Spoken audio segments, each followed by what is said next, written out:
So I'm just going to hit that now. Great. Okay, so thanks everyone who's joined us today for our second fall webinar series. If you don't know me, I'm Brad. I'm the Executive Director at the Alberta Lake Management Society, and I'm also joined by our Program Manager, Caleb, who's going to help to facilitate today's session. So we have a variety of presentations over the next 4 weeks. So that's every Friday until October 1st. And it'll be from different people from across North America, different types of presentations. And you'll be able to access all of these presentations using the same Zoom link that you've used today. So as I said, today's session is recorded, and we'll be posting this on our website and our YouTube page afterward. If you'd like to submit questions, please use the Q&A function at the bottom of your screen. And for today's session, we will be doing a draw of folks who have submitted questions. So I guess, Megan, you're already in the draw just by saying hi, Brad. And today's giveaway is going to be this copy of Through the Looking Glass, which is an illustrated guide to aquatic plants, and that's out of the University of Wisconsin Extension. So we have a fresh copy on its way to us right now. So we'll announce at the end of today's session who receives the prize. I guess without further ado, actually, I will say if we do run into technical issues, try using the same Zoom link to re-access the meeting. And if that doesn't work within 15 minutes, then we'll probably look at rescheduling or postponing the session. So I'd love to now introduce our first speaker for today. Our first speaker is Grant Parkins, and he's the Watershed Education Coordinator from the University of North Carolina. Grant has a Master's of Science degree in Marine Science and more than 15 years professional experience working in science communication, education, and outreach. So today he'll be presenting for us on citizen science data with satellite data to monitor changes in lake volume. I'm really happy to have this kind of presentation to flesh out the rest of our series. I think a presentation on lake volume is not something we've had in the past, so I'm really looking forward to this. So thanks for joining us, Grant. If you want to try sharing your screen again here, we'll make sure that's working. Yes.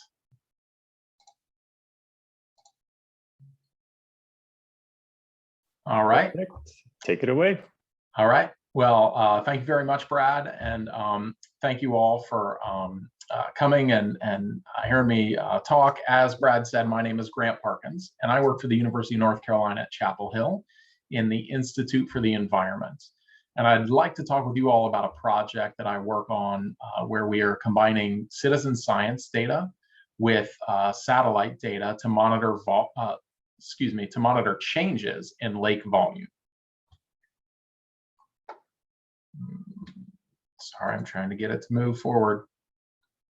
There we go. Our project is called Lake Observations by Citizen Scientists and Satellites, or LOCS for short. LOCS is a NASA-funded project with the goal of helping us better understand how the volume of water in lakes is changing over time. And we seek to answer that question by using two pieces of data. One is lake height data that is provided to us by volunteer citizen scientists by reading a simple lake gauge like you see there on the left.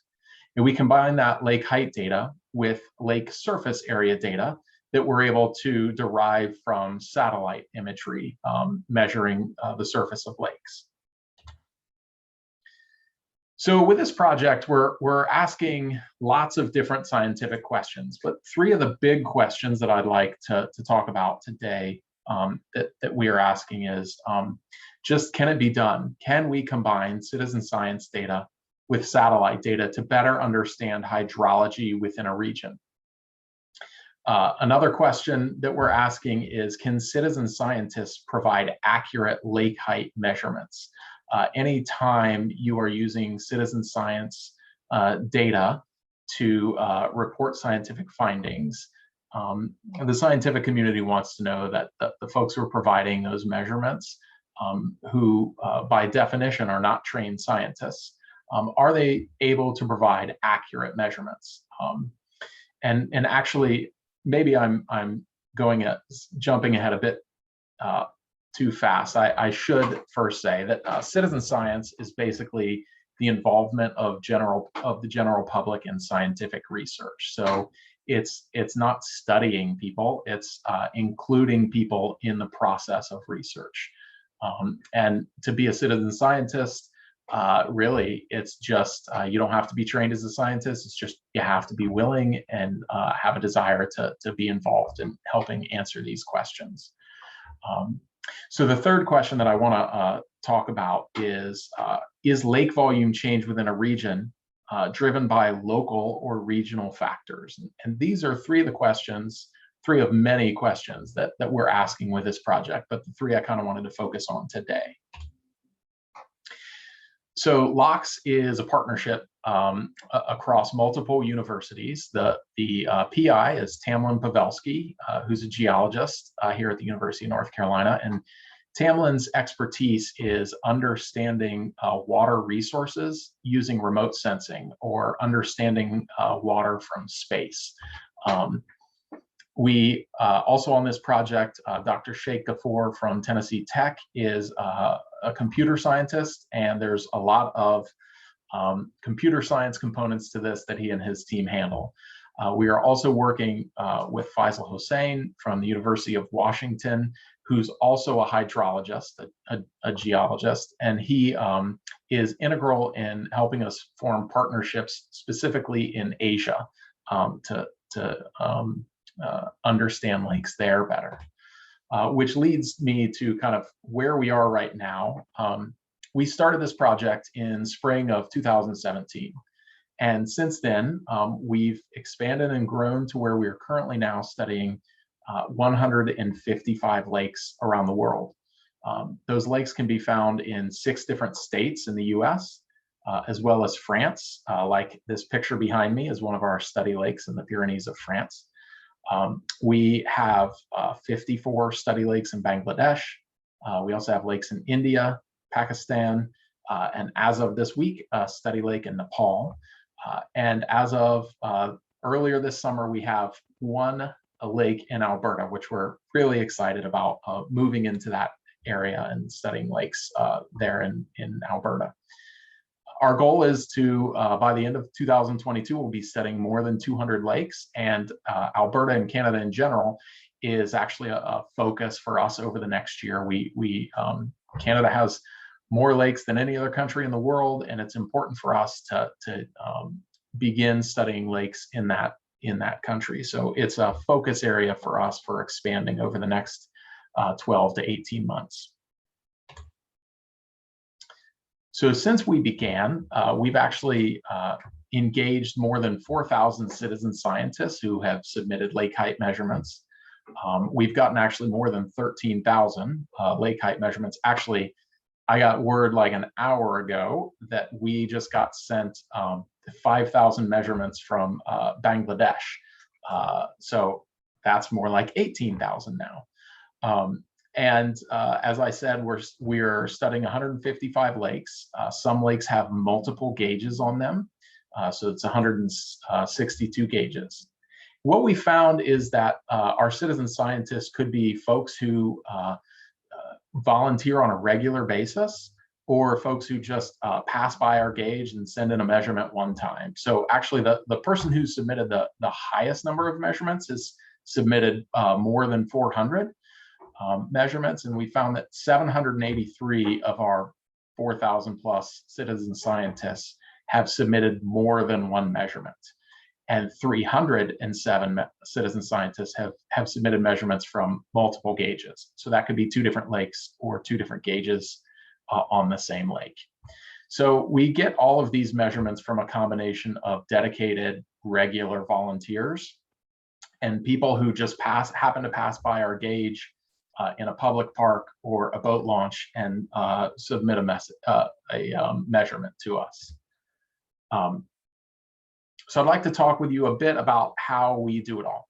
We start by engaging with citizen scientists and local partners, such as the Alberta Lake Management Society, to identify lakes that are a good fit for our project. And what we do is we will install a lake gauge like you see there on the left. And that lake gauge, this is a photo of one we use in the United States. It's actually the measurements there, the units there are, it measures down to hundredths of a foot. It's very easy to read. So we install the gauge either on a dock, like a fixed pier, or we can install them on a steel post that we drive into the lake bed. And we install a sign either on top of the gauge or nearby that invites people to send in a message. And so if you look at the example of the sign on the right there, every gauge has a 4-digit ID. And at this particular lake, this is the example sign on the right is from Flowing Lake in Washington State, and its gauge ID is THW2. So on this sign, we will put a local phone number. That 206 phone number is from Seattle, and the lake that sign is in is about 20 miles or so from Seattle. So what people will do is they'll send a text message in to that local phone number and just report the lake height. So what they can do, this is a screenshot of a measurement. So they will include the 4-digit code, as you can see here, and then they'll include the lake height. And then if they want to, they can include any notes. So sometimes we have folks say how wavy it is, or they'll say how much rain they've gotten, and they send it to the phone number and immediately get a response back thanking them for participating. And then they see what the last recorded lake height was and when. And so citizen scientists get immediate feedback. In addition, as soon as they send that message in, our partners at Tennessee Tech have figured out a way to take that text message and pull the data out of it and plug it into our database and website. And so it will show up on that lake's page. And so what you can see here is the page that we have for that particular lake. Every lake in our study has its own page, and it will show the lake height measurements as a line graph, as well as a data table below. And so you can see in the data table below the most recent measurement in this screenshot. This is from 2018, so we've gotten many more measurements since then. But in the screenshot, the most recent measurement is what was texted in, and you can see how the lake height is there. It captured the time, and then it also included the notes that citizen scientist put in their text measurements. So we pair those lake height measurements with satellite data. And so we are using a satellite, we're using many, but the one we use most often is called Landsat 8, and it surveys the entire surface of the Earth every 16 days. So every 16 days, it will pass over a given lake, and it will take a photo, for lack of a better word. It's an optical image like this one you see here on the right of that's one of our lakes called Bay Tree Lake in North Carolina. So what we do is for our regular volunteers who request it, we will send them a reminder email the day before the satellite passes overhead, because their satellite paths are predictable. So we can tell them, hey, tomorrow the satellite's going to pass overhead and we're going to get a lake surface area measurement. We would love to get a lake height measurement as well. And so they go out and they will take a lake height measurement on the gauge as well. So then we compare the height measurement changes with the surface area changes, and that will tell us how the volume of water is changing over time. So how does that actually work? So we'll take that satellite image, and I'm using this lake as an example. This is Bay Tree Lake, and we use a program called Google Earth Engine that will take that image and classify every pixel within that image as either water or not water, and then it will apply a mask so that you can see all of the water. And that's what we see just to the right there is a what would be spit out by Google Earth. And so that is able to delineate where the water is and where it's not. And every one of the pixels in that image represents a particular surface area. So if you count the number of pixels that are classified as water, then you know what the surface area is at that given time. So for those of you that may be interested in the math of all this is for you. If you're not, that's okay. Bear with me. I promise it. I'm going to make it simple, and it won't be very long. But if we look at this gray shape on the right, this represents our lake, and the horizontal surface, the flat surface that's labeled B1, that's essentially the surface area of the lake when the level is high, and then B2 represents the surface area of the lake when the level is low. And H is just the change in lake height as measured by the lake gauge. So the shaded area of that shape is the volume of water that is either gained or lost when the lake height changes. And so this is how we are able to calculate the volume. And it's actually a very simple formula for that. It's half of the height times B1 plus B2. So one of the great things about this project and doing it this way is that you notice I haven't said anything about the depth of the lake. We don't need to know that the actual absolute depth of the lake. We don't need a bathymetric map. We are simply comparing the lake surface height at one point with a lake surface height at another, and how those surface areas of the lake change.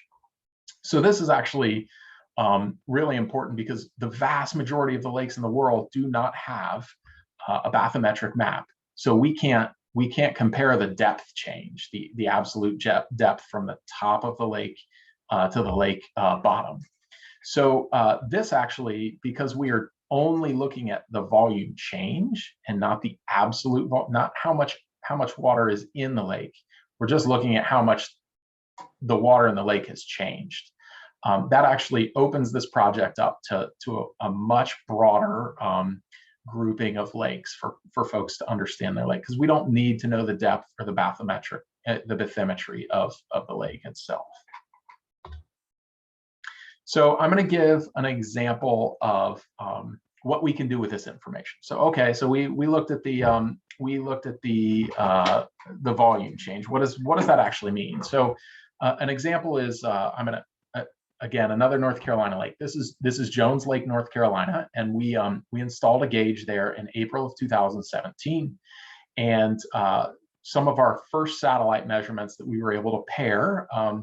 We actually were able to get both a lake height measurement and a lake surface area measurement on both July 21st, 2017 and August 22nd. August 22nd, 2017. So a period of a month, we were able to look at the change in lake height and the change in surface area. And what we found is that over that month, we lost the lake height dropped by 0.11 feet. That's not out of the ordinary, I would say. It was really hot. There are actually no creeks or streams that go into or out of this lake. And so, hot in the southeastern United States means a lot of evaporation from the lakes.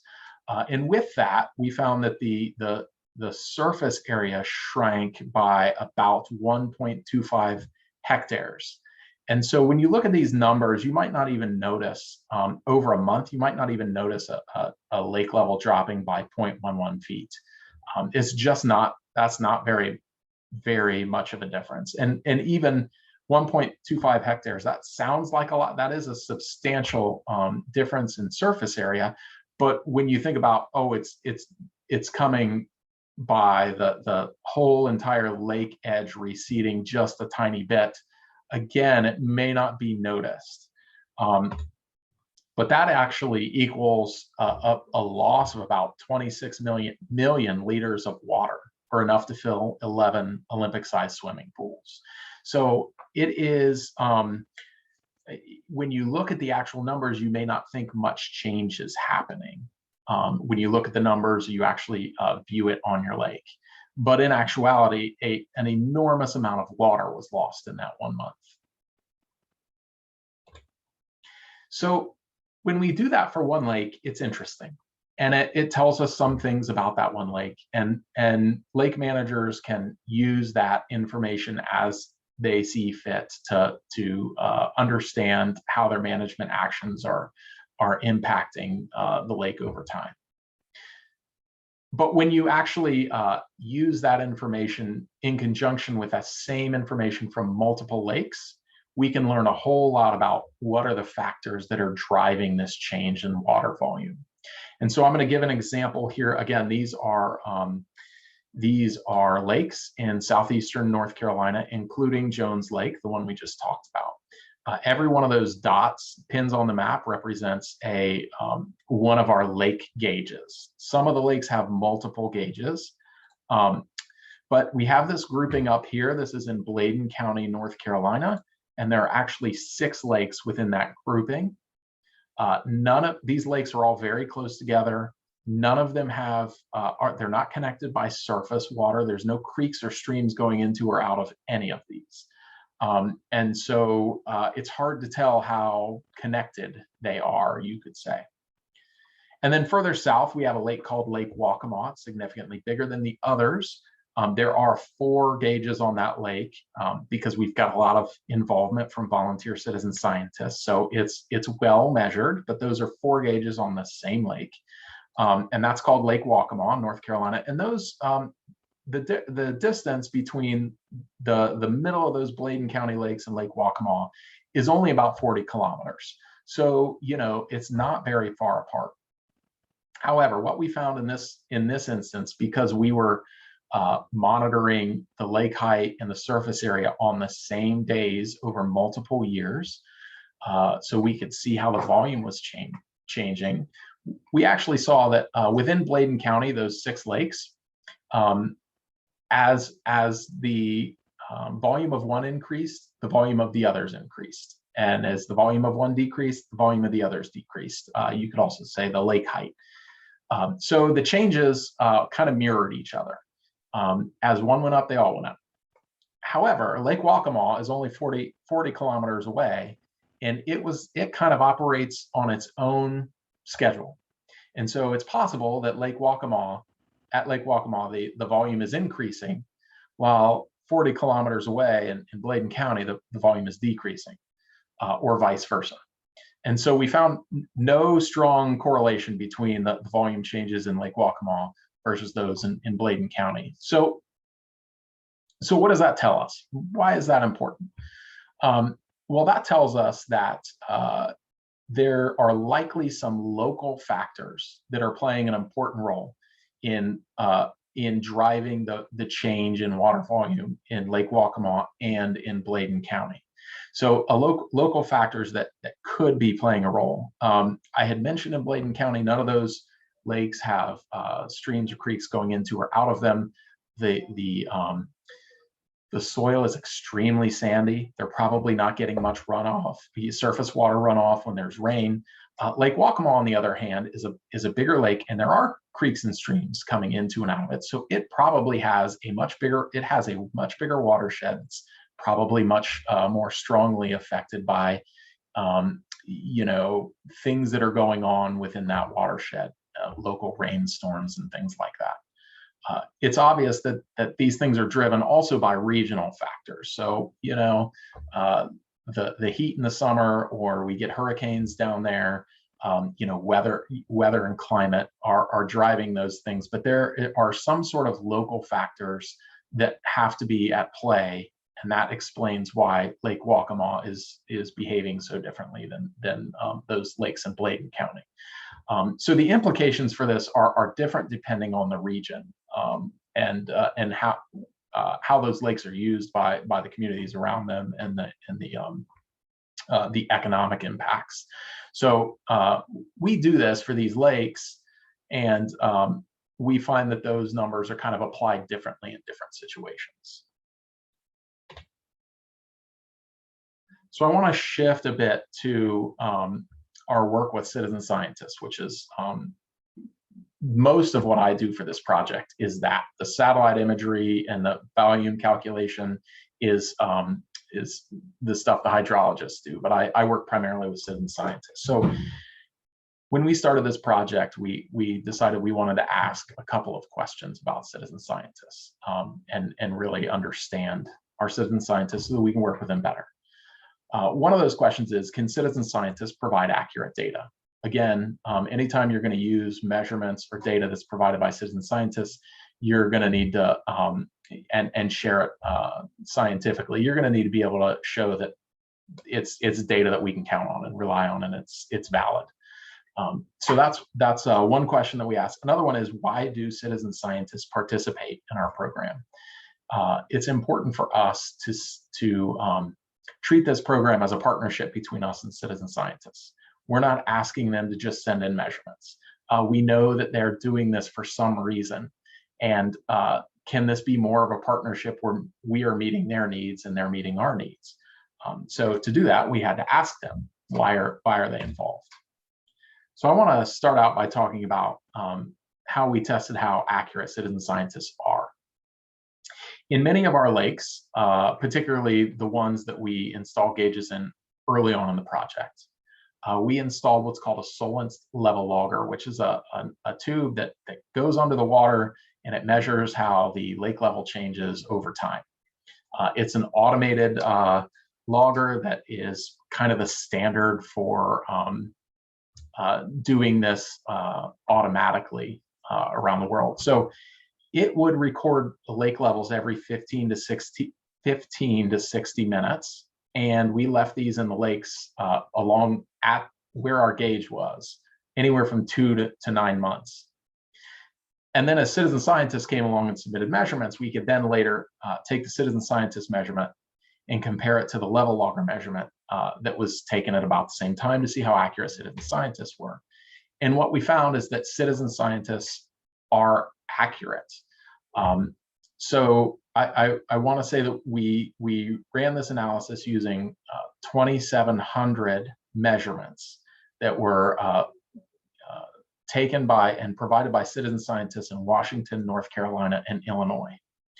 And to give you an idea of what you're looking at here, every one of these little dots represents a citizen scientist measurement that's paired with a lake level, an automated logger's measurement that was taken at about the same time. You'll notice there's a blue line running from the bottom left to the top right. That blue line represents where a dot would fall if a citizen scientist submitted a measurement that was exactly the same as the level logger's measurement at the same time. So the closer a dot is to that blue line, the more accurate it is. And just by looking at this, you can see, boy, those 2,700 measurements, they're all pretty close to that blue line. It looks like citizen scientists are pretty accurate. And in fact, what we found is that the mean absolute error is about 1.6 centimeters, which we are extremely happy with. To put that into perspective, those level loggers, they measure at about with an accuracy of about 0.8 centimeters. So we're on par with that. And I will say, you might ask, well, why even involve citizen scientists in this if you have something that can do this automatically? And there's a number of reasons. One is the cost. It's so much cheaper to put a gauge out and have citizen scientists read it than it is to put one of those level loggers. But another reason is we think it's really important to partner with people who care about the resource in order to understand that resource. And so I find a lot of value in just involving the general public in science and understanding these natural resources that are important to all of us. So we are very happy with the accuracy of citizen scientists. And one other thing I'll say is that 1.6 centimeters, that actually is for all of our measurements. And what it doesn't do is it doesn't factor in, we could very easily remove some outliers and see the citizen scientists are actually more accurate. So this might be one here, this point, when I send a text message in, I call it, I make fat finger mistakes with my wife. So I'm sending my wife a text message and I misspell something because I just mistype. It's a tiny keyboard. And so it's possible that, somebody types in the lake level is 1.30 when in fact it was 2.30. And so it looks like they're off by a foot. We can actually look at the data and say, well, yesterday it was 2.28 and the next day it was 2.32. So this one that was 1.3 is probably 2.3.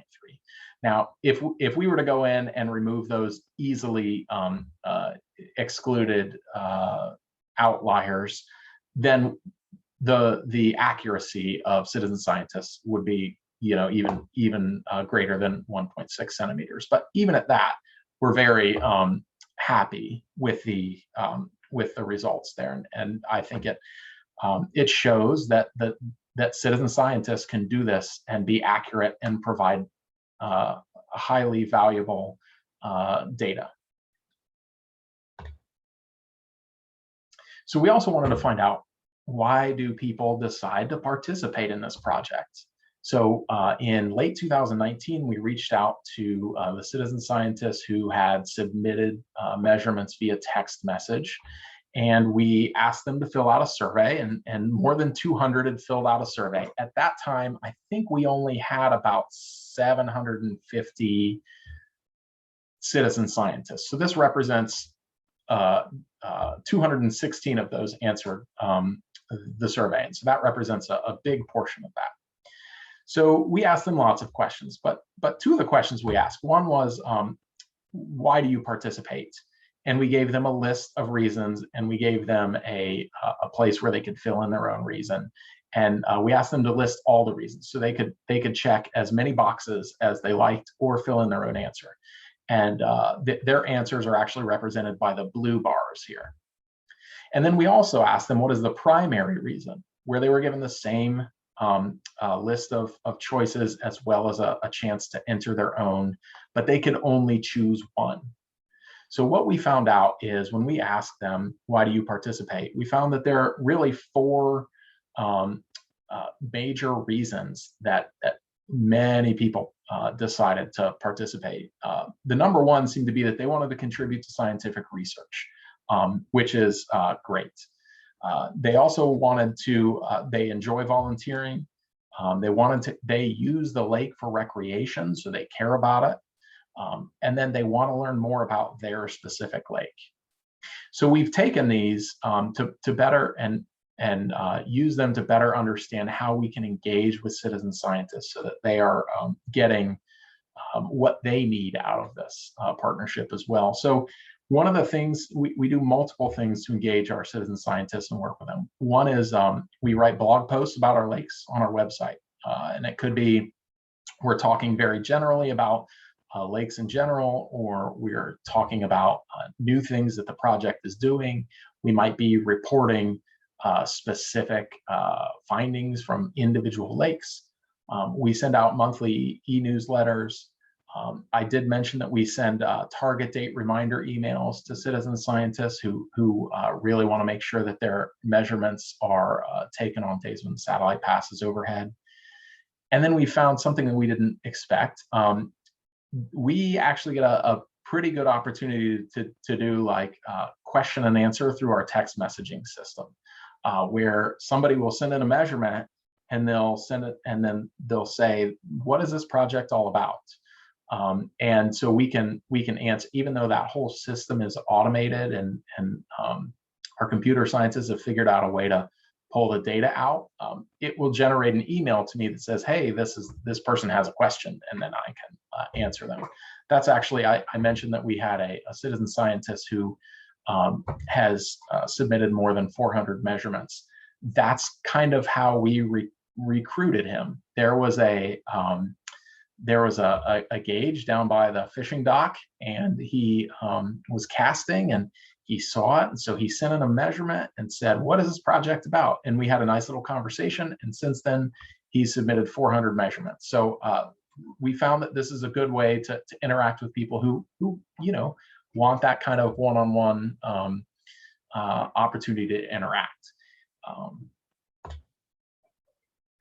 So what's next for the project? I'm going to talk about a few things. One is we have an app for Android and iPhone that's about to launch. as well as one other thing that we're going to do. We just got some extended funding, and so that gives us the opportunity to answer new scientific questions.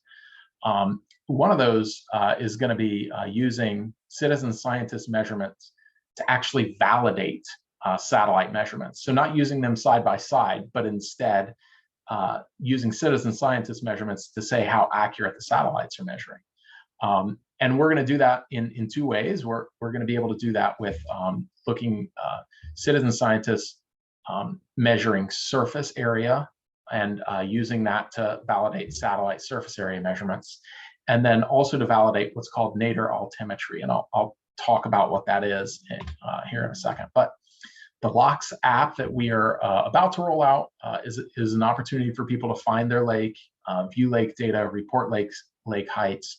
But we are also, with this extended funding, we're going to add a component to this where citizen scientists can validate the surface area measurement. So now, when a satellite is going overhead, we ask citizen scientists to go out and send us a lake height measurement.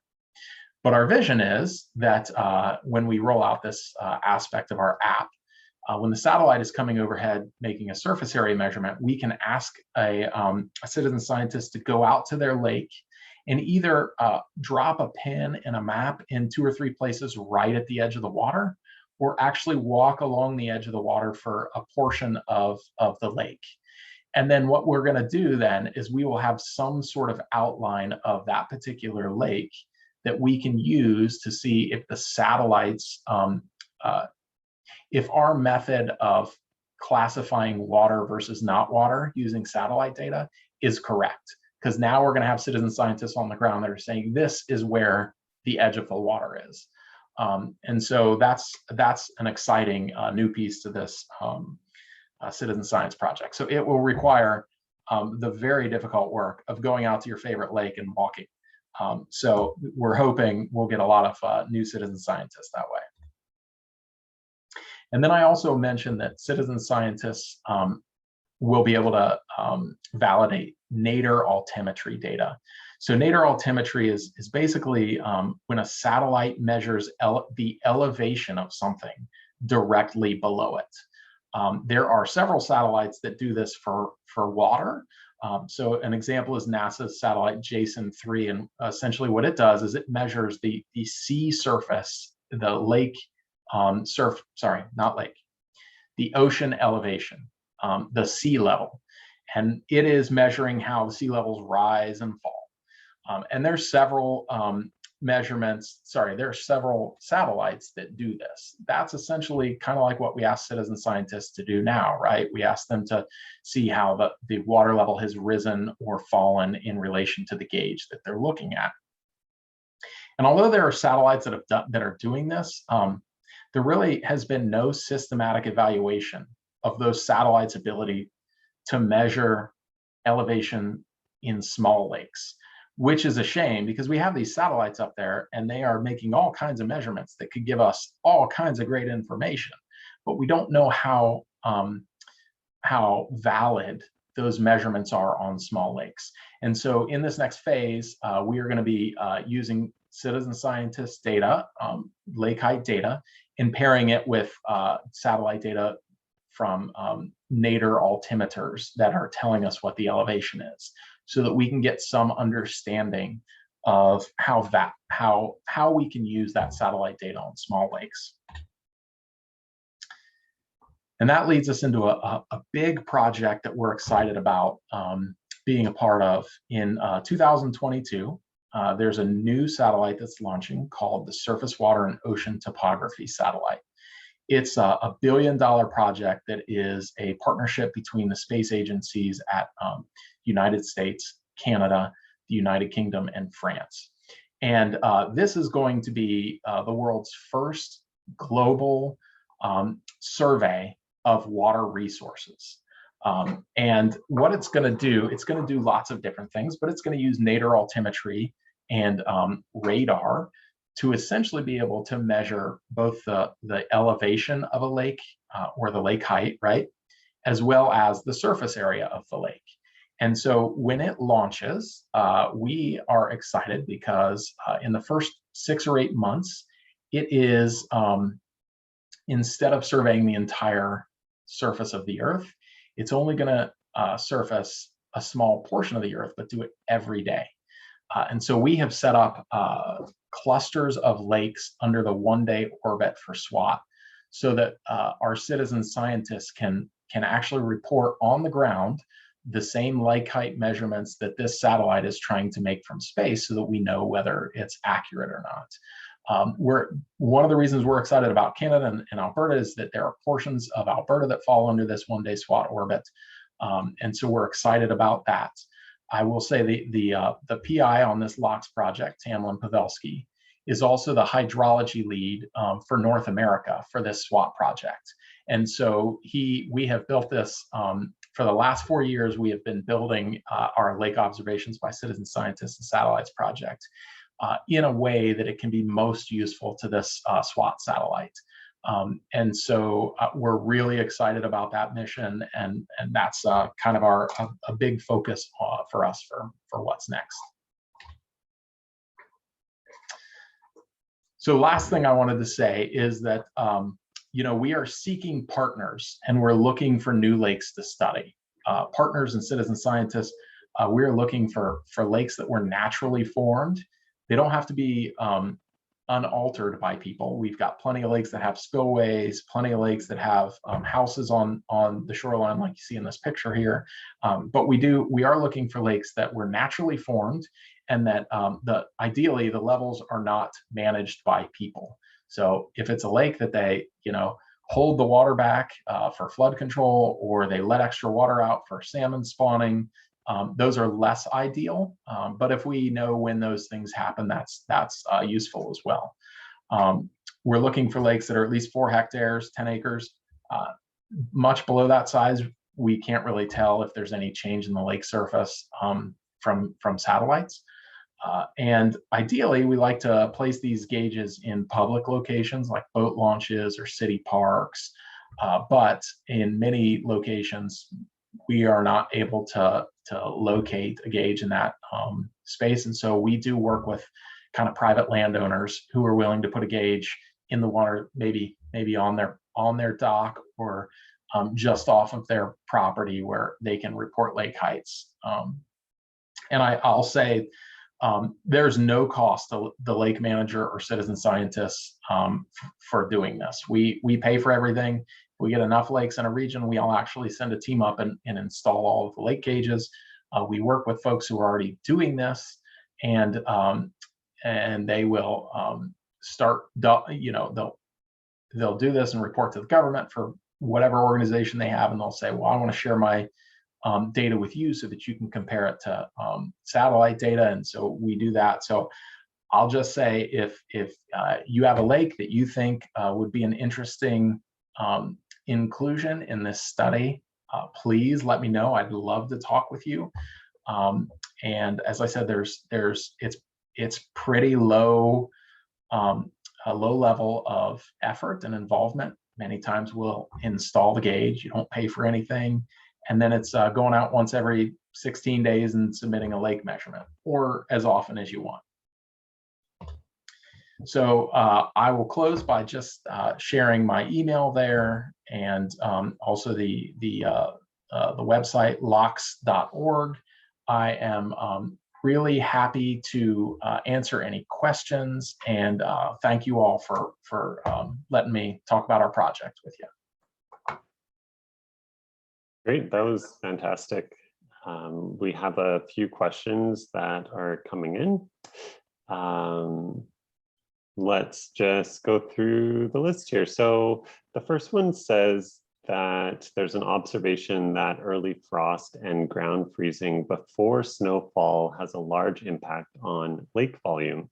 At our cottage, the level went up about 1 to 1.5 feet in 1 year if an early freezing occurs. Do you have any information on that observation? That's a great question.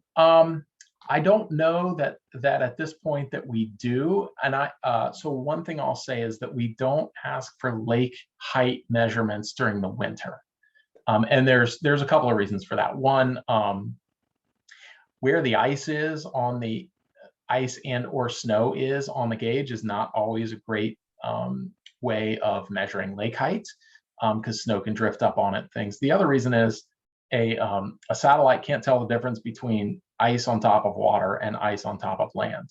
So so the best we can ever do is, what is the measurement right at the end of the fall before it freezes and right at the beginning of spring? I don't know that we have seen what was mentioned there, though. That's not to say it's not happening. It's just it's not something that I know that we have seen. So I love all the questions about winter and ice that are coming in here. So we have a question about, how do the gauges stand up to freezing and ice damage? yeah, so you know, we started in warm places like North Carolina and Washington, west of the mountains, where it doesn't really freeze. So these are things that we're learning. What we found is that when we can install them on a fixed pier, like a dock, they hold up super well. And even in some small lakes or larger lakes and very calm coves, they are still pretty good. They if we install them on a post, for instance, they hold up pretty well. Now, if they are on big lakes, especially where you have ice flow, it will knock them way out of whack. And so in those cases, we work with folks who will actually remove their gauge. They'll take a measurement, they'll remove their gauge, and then they'll put it back in. And there's, if we take the appropriate measures to reference the gauge to a fixed point. And so it could be, you know, some, when we go out and do it, we float a GPS unit on top of the lake surface. So we say the elevation of this at this height is this. And then when we reinstall it, we do the same thing. Another really simple way to do it is you say, put an eye bolt in a nearby tree or something fixed, and then run a string from the eye bolt to the gauge, level the string out using a line level, and measure the distance between the gauge and that string. You've now you now know that, oh, the 3.00 point on the gauge is 1.3 meters below the eye bolt on the tree nearby. So then when you remove the gauge and then you put it back in, you just install it and take that measurement again, and then we can connect last year's data with this year's data by referencing the gauge to both to the same fixed point in both years. So so the answer is, sometimes they hold up really well, and in other cases people will remove them and put them back. Or, I usually tell people, if they don't know, leave it in over the winter, and then to check in on the spring. If it needs to be reset, then reset it and do that that reference to the fixed point. So great. We have comments from the citizen scientist in Alberta, who is actually a part of this program, who says he can attest to this being pretty easy to support as the actual person taking measurements, and that at his lake, which is Half Moon Lake, the gauge is actually reinstalled every spring and removed in the wintertime. So that's helpful. Yeah. Hi, Richard. Thanks for chiming in. There's a question here about, are there times of year when where less data comes in winter, cool or rainy weather? And do these gaps in the data present any challenges? Yeah, the worse the weather is, the fewer measurements we get, and that's especially true in public parks and things, places of high and low, when visitation peaks. But it presents a problem only in the short term, but we're thinking of this in the long term. So over the long term, it gives us we get enough measurements that it kind of doesn't bother us. If we have a lake gauge that just doesn't get measurements, once a month or something like that, we just can't use that data. But it's the investment at that point is $75 for a lake gauge, and it's fine. So it's we don't ask for measurements in the winter if the lake is frozen. And right now, because of the satellites that we're using, they use optical imagery. So if a satellite passes overhead and it's raining, it probably can't see the lake. As we move into the next phase, they're using radar, which can penetrate through the clouds and make measurements. So it could be a different story then.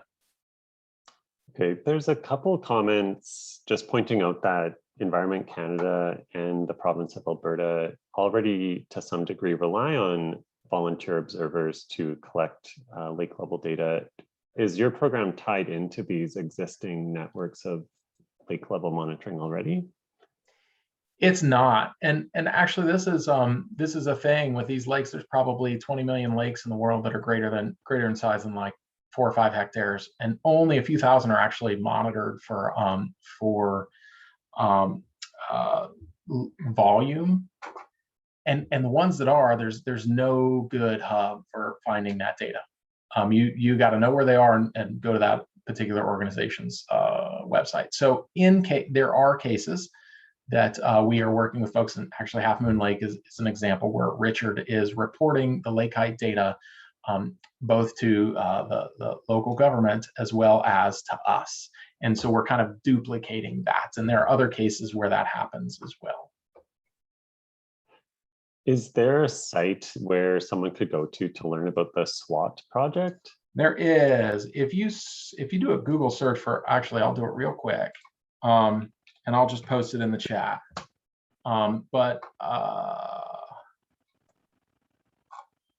You got to do a search. Hold on.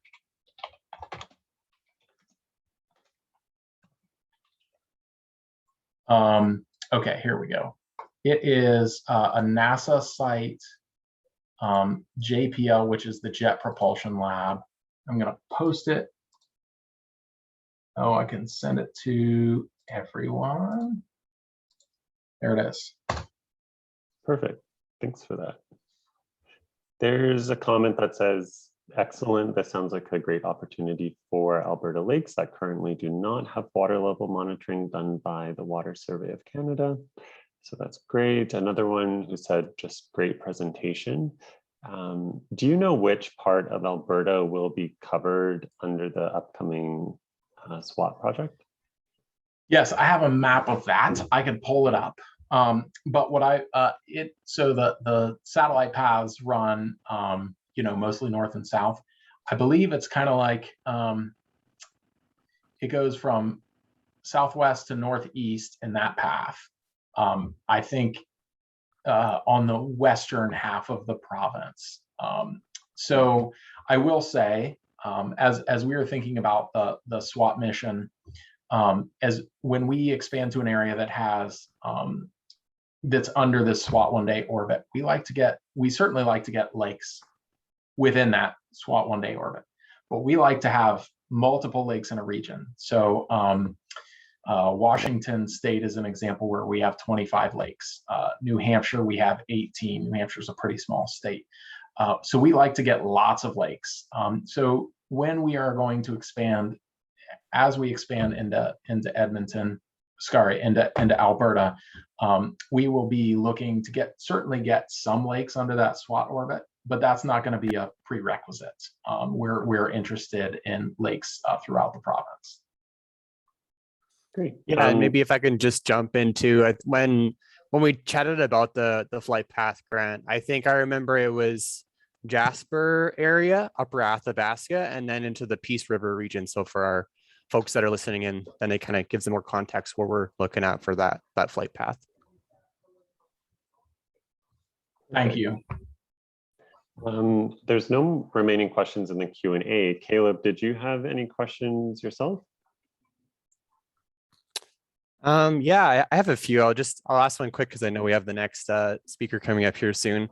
But why do some lakes have multiple gauges? Is that for like a QC, like another way to look at how citizen scientists are working, or are you seeing like any other differences depending on how the gauge is installed? Why multiple gauges?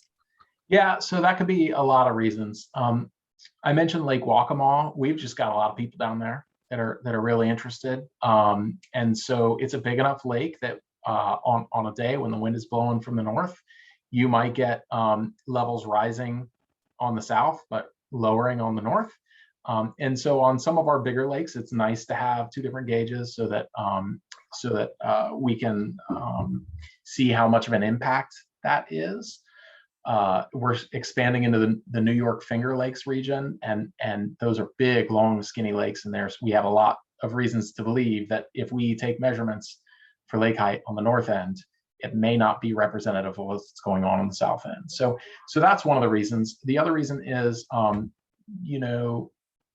we're not just about getting information about these lakes. We're about engaging people in understanding these lakes. And so there are several lakes that somebody will say like, oh, hey, I have another location and I'd be willing to do it. Are you willing to supply us with another gauge? And we say, yeah, that's great. So it's a little bit of quality control. It's a little bit of, we shouldn't consider this lake to be homogenous in what's going on. And some of it's an opportunity to engage more people in the work. We just have one last question here in just about a minute left in our time. The question is, are the gauges difficult to install? They're not. They're very simple. The simplest way is you take this gauge, it's steel, it has holes for screws. If you have a fixed pier, you just take some decking, all-weather decking screws and screw it in at a level where if it's high level, install at the appropriate level. The most difficult is you get a 7 or 8 foot steel post and you post pounder, and you pound it a couple feet into the lake bed and attach the gauge. We have videos on our website, which is up there, locks.org, where we show people how to install them. So yeah, that's also, I will say as my last thing, my email is there. If you have any questions, please feel free to reach out and ask. And if you have a lake that you want to include in this, please let me know. Like I said, we're looking forward to working with folks in your area. Great. I'll just put your email in the chat here as well for everybody. Make sure I type it correctly. Okay, so thank you so much for your presentation today. I think this was great, and I'm hoping that we get some more interest in your program and get more than one lake from Alberta submitting data. But thank you to Richard, who is the first lake in Alberta to be a part of this program. I think that's really exciting. I think our citizen scientists would probably fall in line with the survey that you did in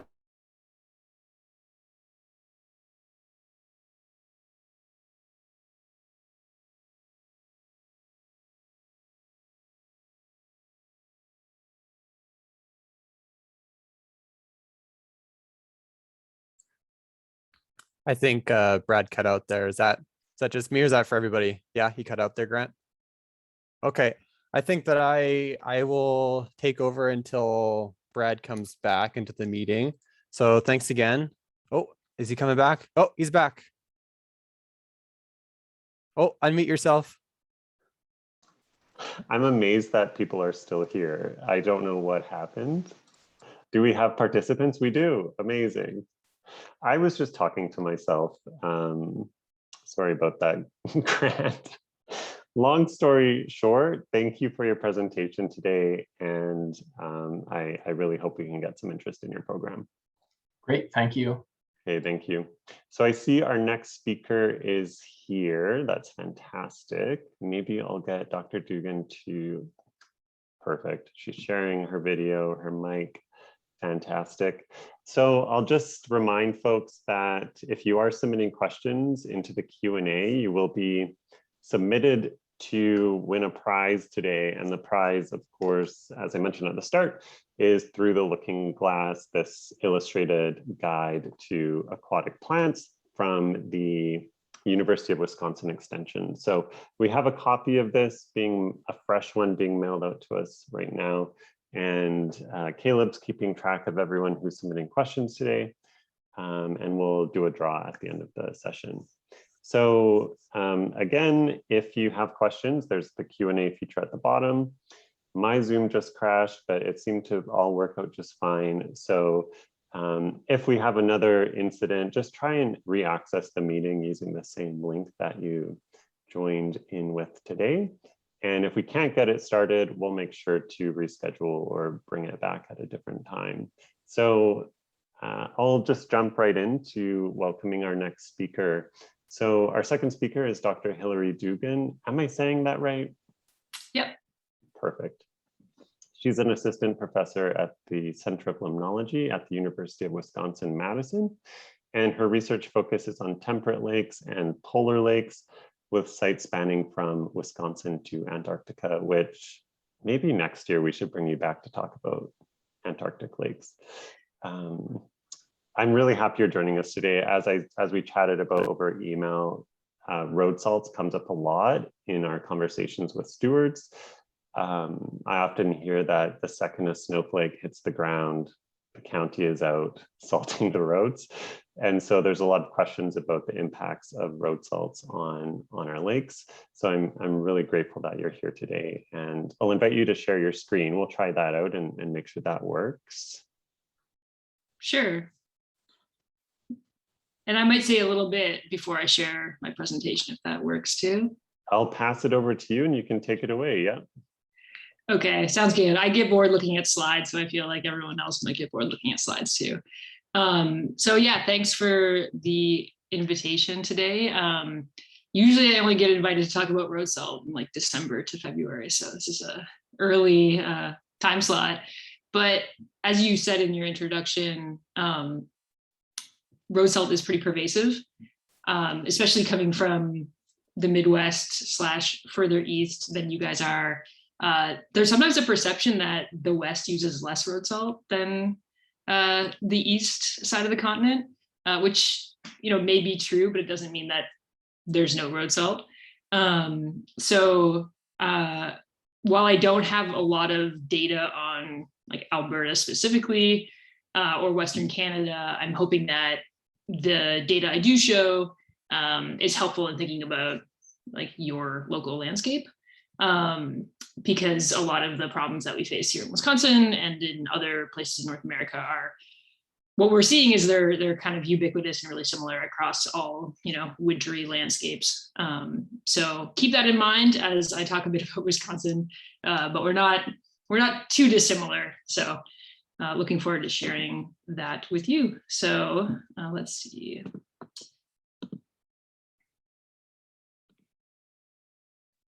All right, I hope that looks good to everyone, but so the title of my talk today is the impacts of road salt on our freshwater environments. I'm a limnologist and I'm really interested in water quality and protecting our freshwater resources. And what we're seeing, globally is that freshwater salinization is becoming a problem and it's kind of catching up on us. It's been happening for a long time, but it's really been kind of more front and center in the last handful of years. And this is a picture of me beside in the road salt barn in Madison, Wisconsin. So this is just one of the piles that will be put down on our streets in the winter. So at least around here, it's hard to listen to the news or read a newspaper in the winter without seeing headlines of kind of road salt and the problems stemming from that.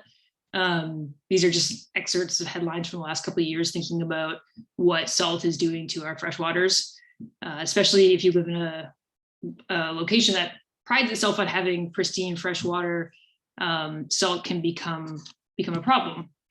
And when you stop to think about it, it's pretty obvious why. These are pictures from Mississauga last 2 winters ago, I think, of just at this point kind of blatant pollution. When you think about sort of these piles of road salt that are not doing anything, you can see that they're not melting, they're just sort of sitting in this bus stop. And so we think about salt as being necessary for maintaining safety in the winter, but there's also a threshold at which it just becomes a pollutant. And so how do we approach this going forward, thinking about a balance between, public safety and our environment?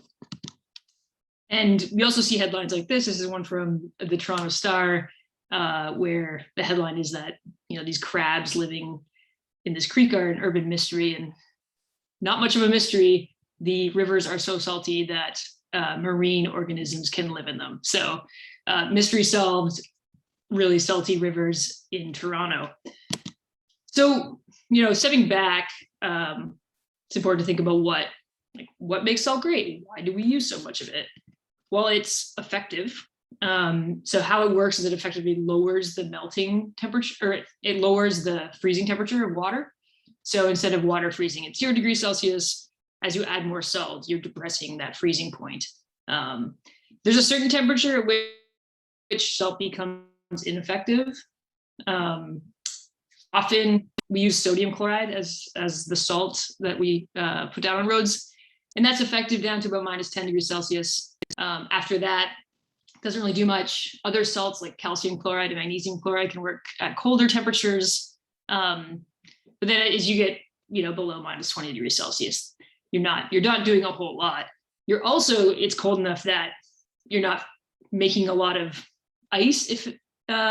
So what we see in, I guess, environments where winter temperatures often sort of hover around the freezing point is you get these kind of like snow events that then melt during the day and freeze at night and create a lot of ice that becomes a public safety hazard. And those are temperatures where salt is really effective. It's also historically been very cheap. So this is something that, whether or not it's cheap kind of depends on how much salt you're buying. When we talk about salt per ton, historically it used to cost like $20 or $30 a ton. It's getting up to about $70, $80 a ton here in Wisconsin now. It's actually, I think, a lot more expensive than you guys are. I think it might be like in the hundreds of dollars a ton. And, if you're thinking about a ton of anything, that's actually pretty cheap. You can pay $70 and get a ton of something. But we're also buying millions of tons a year. And so as you add up the cost of salt, it becomes tens of millions of dollars for, state and provincial budgets. So it's cheap, but then again, it's not cheap when we're using a lot of it. It's also becoming more expensive because of where it's produced. So a lot of provinces and states don't have salt reserves. Wisconsin doesn't have any natural salt deposits. We have to import all of it. We import some of it from under Lake Erie. There's some big mines in Michigan, but some of it's also shipped up the Mississippi River. There's been a few salt mine closures in the last couple of years, and so the price is increasing. We also hear a lot about, salt being natural, so it can't be bad for the environment. It is natural. There's still lots of things that are natural that are bad for you. So not a great argument. And the downside of salt is that every ounce of salt that we use, that we put down into the environment, is going to stay there, right? It's going to go into our soil and into our water. And the United States puts down more than 20 million tons of road salt per year. And some of that does go pretty quickly into the ocean if you think about the East Coast, but also, in the Midwest, it's taking a long time for that salt to make its way into the ocean. So first it's polluting soils, it's polluting rivers, it's polluting the Great Lakes, it's polluting the Mississippi River before it makes its way to the ocean. And, I talk a lot about road salt because it's, by far the biggest elephant in the room, but there's lots of other forms of salt too. So that estimate of 23 million tons is just public use of road salt. There's a lot more salt being put down. And, I think I'm preaching to the choir here, but we need fresh water. It is extremely expensive to remove salt from water. People do it in the world. There's desalination plants. They're very energy intensive. It's not easy to remove ions from water. So it's a lot cheaper to protect fresh water than it is to try and turn salt water back into fresh water. And these are kind of common ranges for the chloride concentrations of fresh water. And so there's, we tend to flip back and forth between talking about like salinity and chloride and how we measure salts in water. most people actually don't take sort of true salinity measurements of fresh water. Instead, we just measure sort of the most common anion, which is chloride, because chloride tends to be the most common component of all of the human derived salts that we put down. And so chloride's a really good indication of sort of overall salinity. But freshwater chloride concentrations tend to be really low. Around here, they're almost, sometimes you can't even measure chloride, all the way up to like maybe 10 milligrams per liter. You start tasting it around 250. So if you have drinking water, that's sort of edging up on that 250 milligrams per liter concentration. It's gonna start tasting salty. And the ocean, as sort of an end member, is 19,000 milligrams per liter. So chloride is the most, by mass, the most common anion in ocean water. So you can see that range is, fresh water is very low, and humans are pretty good at tasting it too. And salt can get into our water through a few different mechanisms. This is sort of a flow chart I made up at one point, but a lot of it comes down to human management practices. So road salt application is a big one, but also things like wastewater discharge and agriculture. Both are contribute to salt loading in the environment, especially in areas where you use water softeners. So around here, we have really hard groundwater, drinking water. So most residences and commercial buildings have water softeners. You use salts to run those, and that salt goes into the wastewater treatment plant. It's not removed, and then it's discharged into wherever your wastewater is discharged, so usually into a local river or stream. Agriculture also uses a lot of potassium chloride as a source of potash to fields, and so you get chloride sources from agriculture. You also get chloride in animal waste. So we have a lot of cows in this neck of the woods, and when that manure is spread on fields, you also get some chloride from that. And so all of those are contributing to human-derived salts that are eventually washed off the landscape into the water. And this is an ecological concern. So there's been a lot of work that's gone towards kind of trying to figure out what is a maximum threshold that we would deem a concentration of concern. So thinking about toxicity to organisms. And if you've done much work or reading on ecotoxicity, it's pretty difficult to pinpoint like one concentration that's harmful to everything. Different species have different tolerances to concentrations, and those tolerances also vary based on environmental conditions. So depends on background concentrations. It depends on how long you've been exposed. There's definitely some evolutionary adaptation to concentrations. But in effect, what regulators do, like the Environmental Protection Agency in the US, is that they run a lot of tests, usually in a laboratory, usually with a handful of species, and add salts to water and see when species start dying. And they have to come up with some kind of regulatory threshold. These numbers are often pretty, I'd say, high, because a lot of the species that can grow well in labs are pretty tolerant species. There's been lots of work done showing that you see organismal effects at concentrations much below these. But these are, at the moment, the regulatory thresholds for when we deem rivers and lakes to have sort of reached a concentration where there's chronic and acute toxicity from chloride. And you can see here that Wisconsin has a higher threshold than the EPA, and Canada has a much lower threshold, which again kind of just goes into how these tests are run. Maybe not actually meaningful in terms of why they're different. Maybe they should all be the same. But again, there's lots of work that's shown that even at concentrations of like 20 milligrams per liter of chloride, you might start seeing changes in things like zooplankton communities. And it doesn't take a lot to hit these concentrations. So to give you a frame of reference, 230 milligrams per liter of chloride is only 1 teaspoon of salt in a 5-gallon bucket of water. So 5-gallon bucket of water, sometimes have a bucket with me, but it's about this big. 1 teaspoon of salt will put you at that concentration. So, when you're going back to my picture on my intro slide, like when you're staring at a pile of salt, that can easily pollute a lot of water very quickly. So how much salt are we using?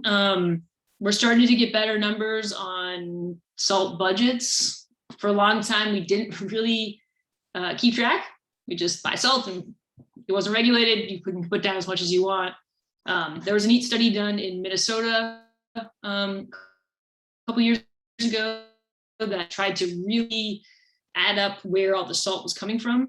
And so they looked at a number of different potential sources along the x-axis here. And you can see that road salt was the predominant source, but they also saw a lot of salt coming from livestock and from fertilizer use, and then also from household water softeners. And there was other sources that were much lower, like industrial sources, which can be large point sources. You definitely see that, especially in places that have a lot of oil production. And sometimes it's used for dust control. We use it around here for dirt roads. You can kind of add brine, spray brine down, and it controls dust. So there's other sources, but they, on a kind of state level in Minnesota anyway, didn't add up to as much as road salt. And again, these numbers are also hard to calculate because while the states tend to have very good numbers on how much they're purchasing each year, there's not a lot of data collected on private applicators. So, the contractors that are hired to plow out your local Walmart parking lot aren't being regulated the way that public agencies are. So in Wisconsin, to give you a frame of reference, we have about 35,000 lane miles that the state plows and salts each year.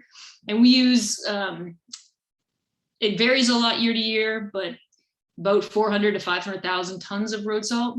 The moment it costs about $70 a ton, and we spend about $80 million a year on annual expenditures. So that includes labor, material costs, and equipment costs for winter road clearing. So the departments of transportation are also invested in reducing road salt. They care about the environment, but they also care about their budgets. If we can decrease the amount of salt needed, they can put those millions of dollars towards, filling potholes. So Alberta, I was trying to find some numbers. I got some data from 2006 off the internet that I was able to find. About 17,000 lane miles that the province clears, about 200,000 tons of road salt. So surprisingly comparable, actually, in terms of total numbers. Calgary says that they use about 30 to 40,000 tons of road salt each winter. So, that's less than other major cities like Toronto or Ottawa, but still a pretty sizable amount that is, going to end up straight in the river. And so this is an example from data in Milwaukee. So a big urban city in Wisconsin. And you can see these are chloride concentrations over 6 years from 3 rivers, that these concentrations just shoot up in the winter. And they're hitting, thousands of milligrams per liter. So these concentrations are, it's not ocean water, but it's definitely brackish. And so if you are an organism living in these environments, you're being put through a roller coaster of salinity throughout the year. This is an example from Madison, kind of close to my house. To give you an idea, this is electrical conductivity, but just a proxy for salinity. Some of these pulse events of the winter are about halfway to being the salinity of the ocean. So, major inputs of salt in the winter. This is a stormwater at this point a stormwater sewer, probably at one point was an urban stream. And this is discharging right into like our local lake. And what happens over time is that some larger bodies of water will show this sort of long-term salinization. So this is data from 3 lakes in Madison, so this is the city I live in. And you can see since the 1940s, so before we started using road salt, that these concentrations have just increased through time. So it depends on the size of the water body. It takes longer to raise the concentration of bigger water bodies. It also will then likewise take longer to remediate them. And these concentrations, this data goes up to present, haven't showed any signs of decreasing.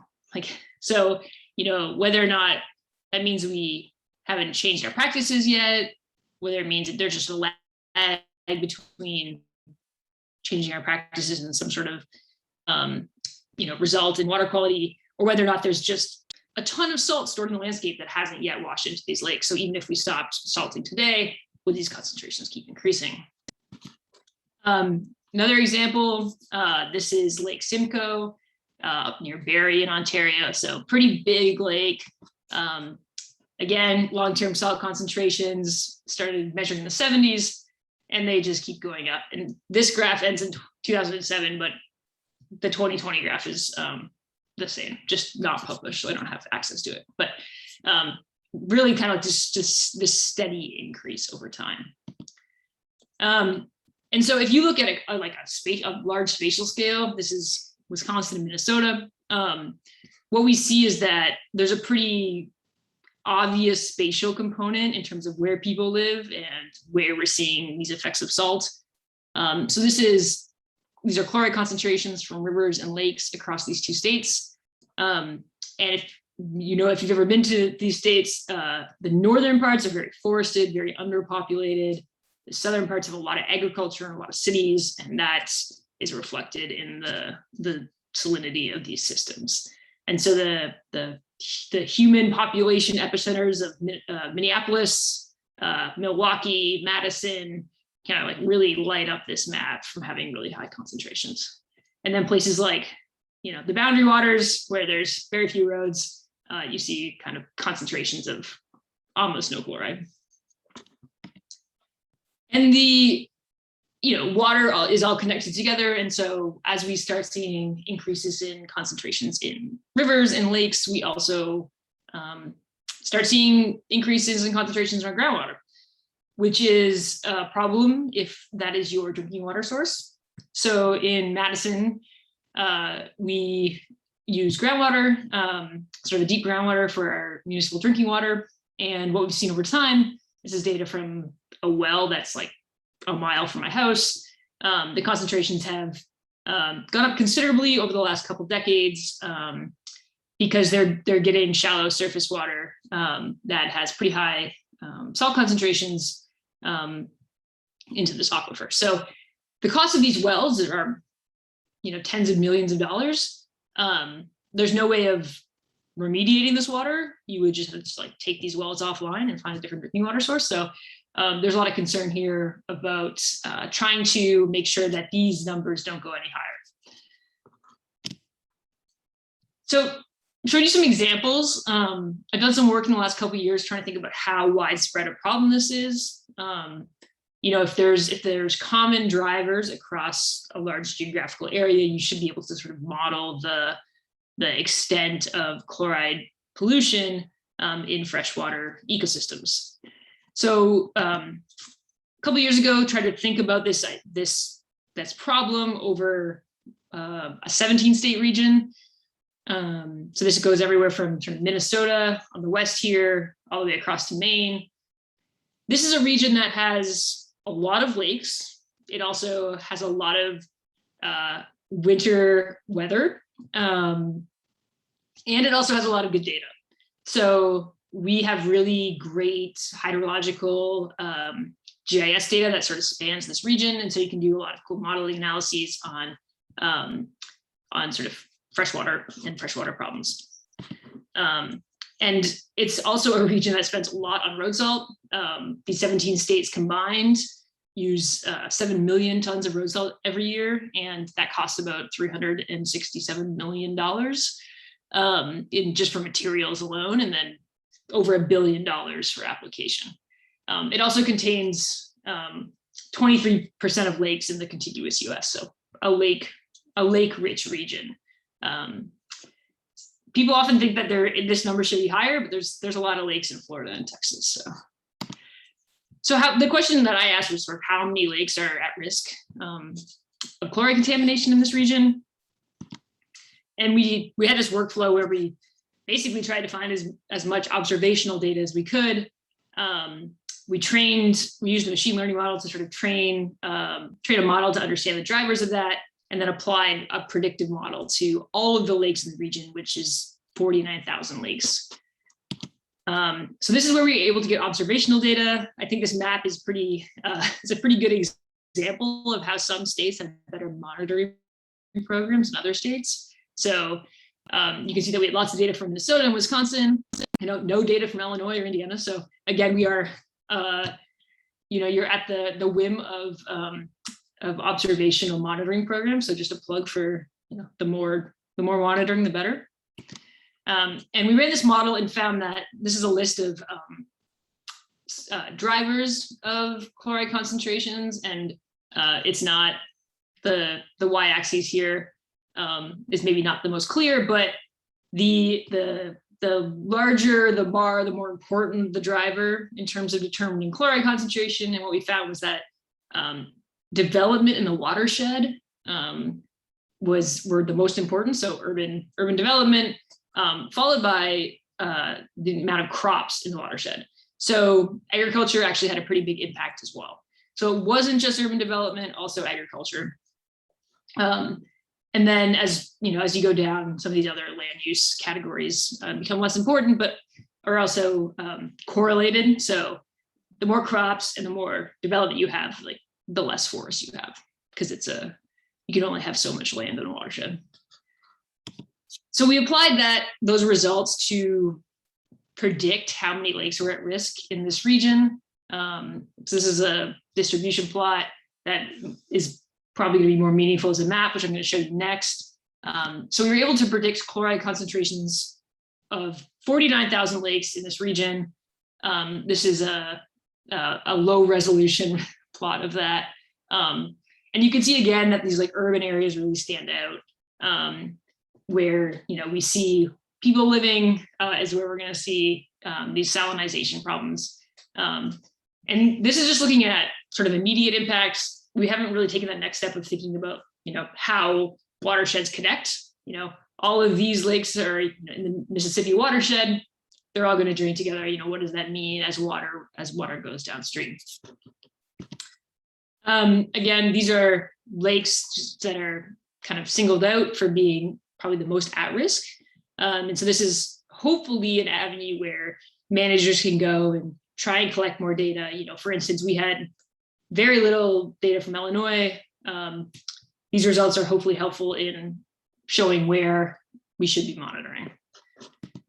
So from that one study that we did, we found that a pretty low percentage were predicted to be at risk, 4%.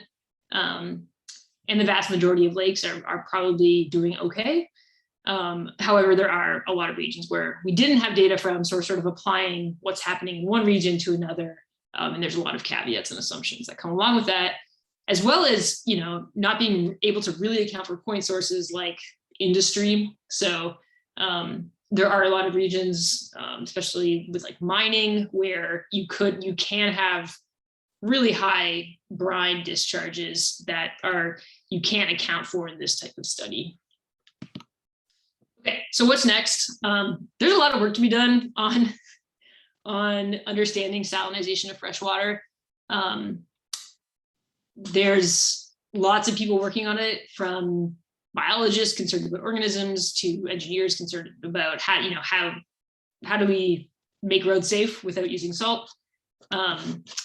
A big question in biology is really thinking about what are those concentrations where we start seeing changes in organisms.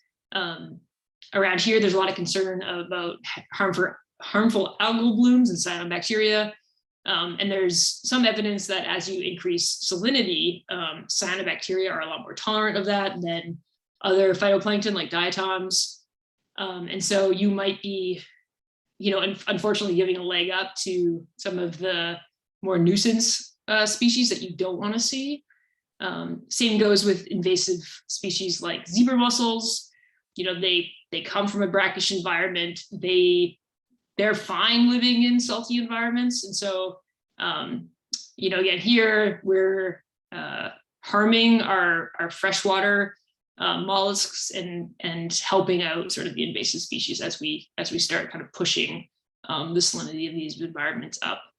Things like fish, there's some fish species that seem tolerant, but there's less understanding of how kind of food web interactions work in rivers and lakes. Most of the tests that have been done sort of in mesocosms or labs. And so there's evidence that these thresholds that we currently think about when it comes to toxicity are too high for some species, and a lot of work going on in this area. Also started thinking about seasonality of chloride risks and whether or not you see salinity shifts associated with freezing of rivers and lakes. And so when lake ice freezes, because of the crystallized structure of ice, it's really good at rejecting solutes in it. And so as ice freezes, it will reject ions sort of back into the lake. And that's a common process, but as your water gets saltier, your ice formation will kind of reject more ions because there are more ions in the water. And if you have shallow environments, that can really spike salinity concentrations in the winter. So this is an example of just a local pond on campus.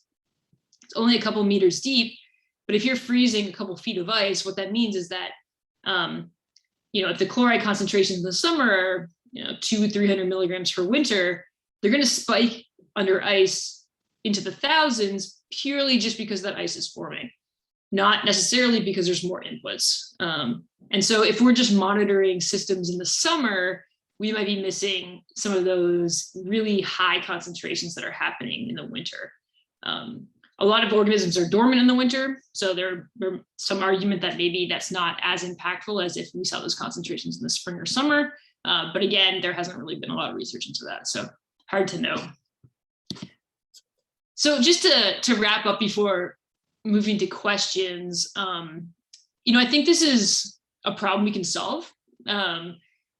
For a long time, we just took for granted that we could dump salt wherever we wanted to.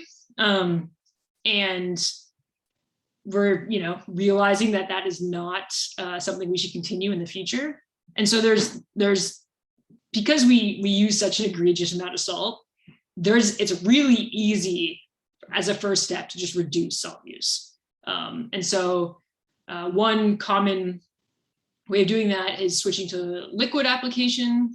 We've seen here that you can reduce salt use by up to about 50% just from switching from rock salt to a liquid brine application. And that's not changing at all the efficacy or the how quickly roads are cleared. It's just how you apply the salt. So that's something that a lot of Department of Transportation at the state level are taking here, which is switching to brine. It is just as effective. They use a lot less salt, and actually in some situations can provide better service. So just that optimization of salt use is important. The next step is really regulating private application. It's kind of the Wild West. Often contractors are paid more if they use more salt because it seems like they're doing more work. So having policies in place that incentivize less salt use. So whether or not those are actual regulations, which is not a word that is popular here, or whether or not you're somehow incentivized to use less. Is sort of what states are trying to figure out at the moment. So there's lots of options. People are working on it. The good thing is that once salts are dissolved in water, they don't persist in the environment the way that other pollutants do. So you're not getting, it's not something like mercury that like stays in the food web. Salts are dissolved in water.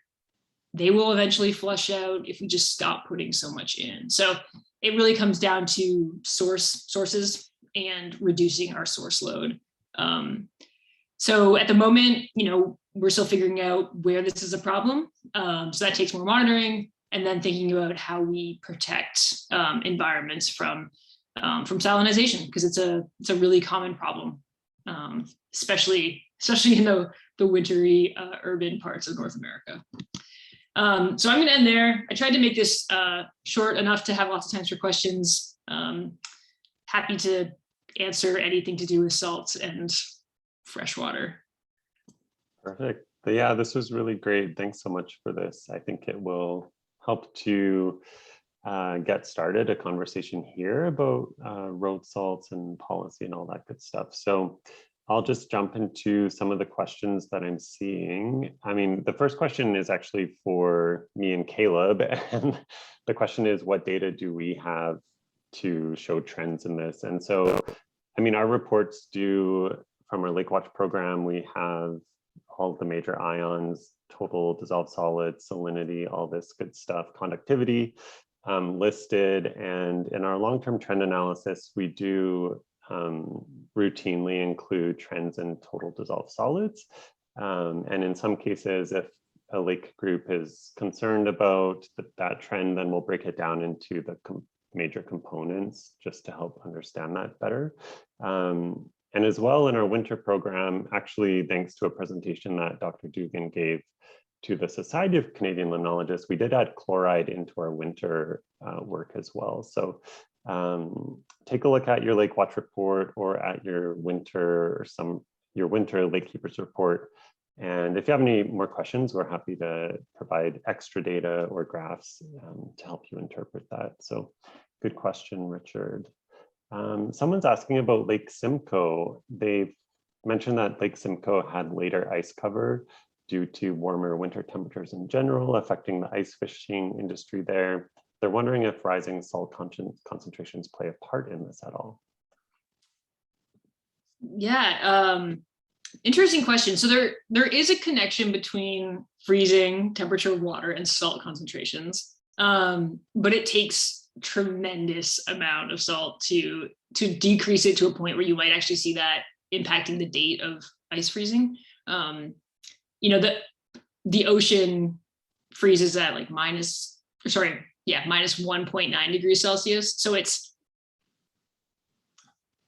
hard to think that the concentrations that we're seeing in these freshwater environments would impact the date of freezing. I've heard a couple stories from people who have worked on really kind of salty urban ponds that the ice cover just feels a little squishy, which is what marine ice feels like. Kind of feels soft and a little rubbery. But it takes a lot of salt to that impact. I think most of the changes in ice cover we're seeing are purely driven by air temperature, which is another problem. But there's a comment here from Gary that their city recycles a lot of the road sand. Does your research have any info on the reduction of salt by recycling sand and salt? Yeah, that's a great question. So when you say recycle salt, I assume you mean like a road sweeper going around and sweeping it up and reusing it. I don't know much about that. It's an interesting thought. Because salt dissolves in water, it often doesn't like stick around the way that sand does. And I'm not sure if I've read anything on thinking about, when they pick up sand, if anyone's measured the salt in there to see how much is left over. That's another reason why sand is effective in a lot of places, that you can like put it down and pick some of it up. Sand does cause problems in certain locations with turbidity problems, but a lot of places are kind of naturally sandy. So sand is very effective at traction and being able to recycle it better. Just doesn't have that freezing point effect that salt does. Right. Tristan says, from Maine, are you familiar with Mark Holden? It looks like Maine was pretty sparse in data. Happy to work with connecting you to the chemistry data we have for many of Maine's lakes. Oh, that's great. I'm not familiar. I know there's a lot of monitoring programs that are now in existence that are out there. Part of the hard part of doing these type of analyses, back in the day, was just like all of the data was decentralized. And so there's been a lot of work in the last few years of having data centralized so people can, kind of get their hands on data without having to go to individual, municipalities and states. And so that's in the last couple of years, it's become a lot easier thanks to both federal agencies and also kind of community driven initiatives. So I will keep that in mind for adding Maine on there. I'm sure Maine has better water quality than some of these other states, so not as many people. So Dorta has a question. She says the phytoplankton slide showed cyanobacteria on the top end of the chloride spectrum. Is there any evidence of increased cyanobacteria development, in other words, blooms, related to salinization? Yeah, so there's evidence from mesocosm experiments where they take tanks and try and recreate aquatic environments with and try and control the environment and then add salt in different concentrations. So there is evidence that as you add salt, cyanobacteria tend to dominate, probably because other phytoplankton groups are more are less tolerant of chloride concentration. So in experiments, there's evidence of that. It's very difficult in more kind of natural settings to figure out the contribution of salt versus the contribution of other anthropogenic drivers of bloom formation. So the problem is like the lakes that have high salt concentrations often also have high nutrient concentrations because they tend to be in like agricultural and landscapes. So it's no one's like hit the bullseye on definitively saying like, yes, chlorides contributed to this, but there is evidence of it from experiments. There's a ton of great questions coming in, so thanks folks for submitting those. Everyone wants a copy of that plant book we're giving away. So the next comment says that so much of this seems like a social policy issue. What are your thoughts on the policies of some of Scandinavia with requiring chains or studded snow tires instead of as frequent plowing and salt usage, or changing mentality of remote work and less road usage in the winter? Yeah, so that's a great question. I really like this idea of remote work and, staying home if it's a snow day. I definitely have a job where I can do that, but unfortunately some people don't. So they still need to clear off the roads for those type of workers. It's definitely a policy issue. Scandinavia gets brought up all the time in these conversations. People routinely tell me they lived in Sweden for a winter and there's no salt. They just they just like accept that it's snowy and they put down sand and they put down other like rock pebbles for traction. And people have snow tires. It's also not a litigious society, so people don't sue each other as much when they slip and fall, which is what concerns people here. And so if there's a few states that are really trying to push for limited liability, they think that the first step in changing policy is making sure that people aren't liable for winter.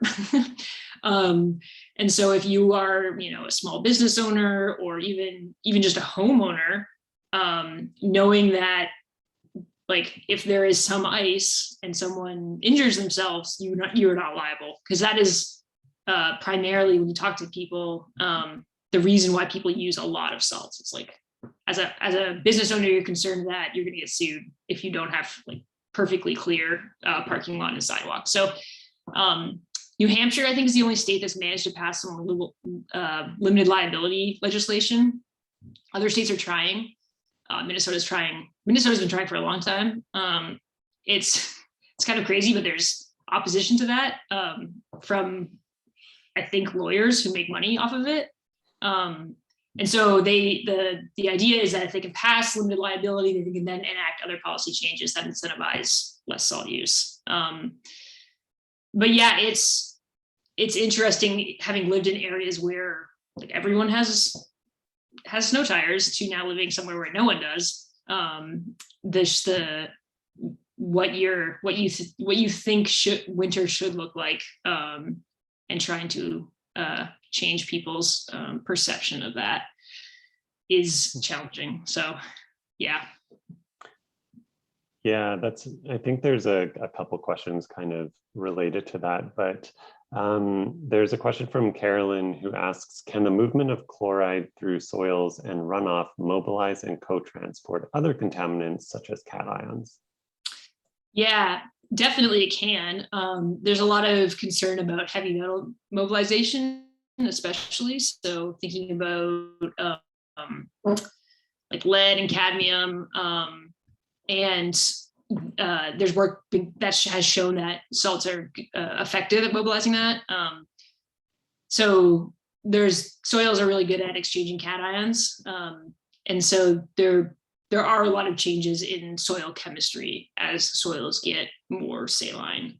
And so while they definitely have effects on other cations, like, potassium and magnesium, people aren't as concerned about that because they're not that harmful. But the heavy metals and, also thinking about drinking water and like lead mobilization. So, the Flint water crisis was basically caused by increasing salinity. Like they changed their water source to something that had more chloride, and that chloride mobilized lead. So it can have a big impact, especially if you think about drinking water sources or the potential for impacting drinking water sources. Interesting, yeah. Are there any promising avenues for bioremediation that have been explored for lakes, such as the introduction of duckweed or other biosponges type of organisms that could remove salt? Yeah, I don't know about a lot. That's not to say there isn't any. There are some plants that take up salt more quickly than others. I haven't seen any evidence of like it being effective at sort of a larger scale, but it's kind of a cool avenue to think about. Yeah, plants do take up salt, and if they can take it up in a good enough amount, and then you harvest them, it's definitely one removal possibility. Mm-hmm. There's a similar question about wetlands. Can wetlands be useful in treating road salt runoff? Yeah, so wetlands are amazing, and they are very good at dealing with nutrient problems because they can both sediment out certain solutes, and they can also create environments where you're off gassing like nitrogen from denitrification. It's because salts stay dissolved in water, they're not as effective at removing it, and so things just like wetlands, things like retention or detention basins don't remove salt either because it just kind of stays dissolved in the water. So wetlands, by just slowing down water, will slow down those pulses. So if you have a lot of wetlands in a watershed, you might not see those like big winter pulses. It might just be sort of a more steady concentration. So they definitely have benefits, but not to the same extent they have benefits for other kind of biogeochemistry. Someone here, Kim, is saying that she was excited that the city of Edmonton and city of Calgary are piloting beet-derived de-icers until the ecotox data for aquatic insects started to show similar toxicity levels as road salts. Are you aware of any promising new substances being developed as de-icers in the US? Yeah, so the whole beet juice additive is used a lot, and it's, from what I know, it's mostly used to it's sort of like its sticky properties. And so if you put down beet juice with salts, it helps them stick to the ground so they don't just like roll off into the ditch. And so it's used sort of in addition to salts. And so People are using that, but any kind of organic substance like that comes with some, biological oxygen demand problems where, you're just feeding microbes and you can create oxygen problems. So there's evidence that like you don't want to ramp up sort of those organic products too high. And so a lot of places don't use a lot of them. There's definitely work going into other de-icers. Acetates are like a promising alternative that might not have the same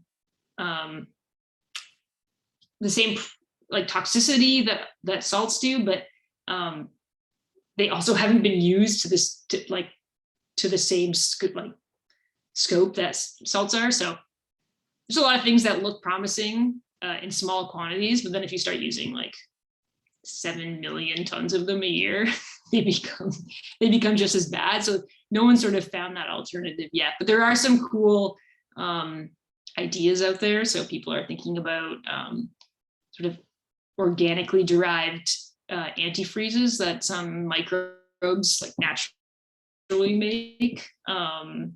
Also just engineering roads differently. So having like solar heated roads. So, can you create a road that can just warm itself enough to melt ice? Also permeable pavement. Like a lot of the problems with ice we see is because during the day, just the sun melts, creates puddles, they freeze at night.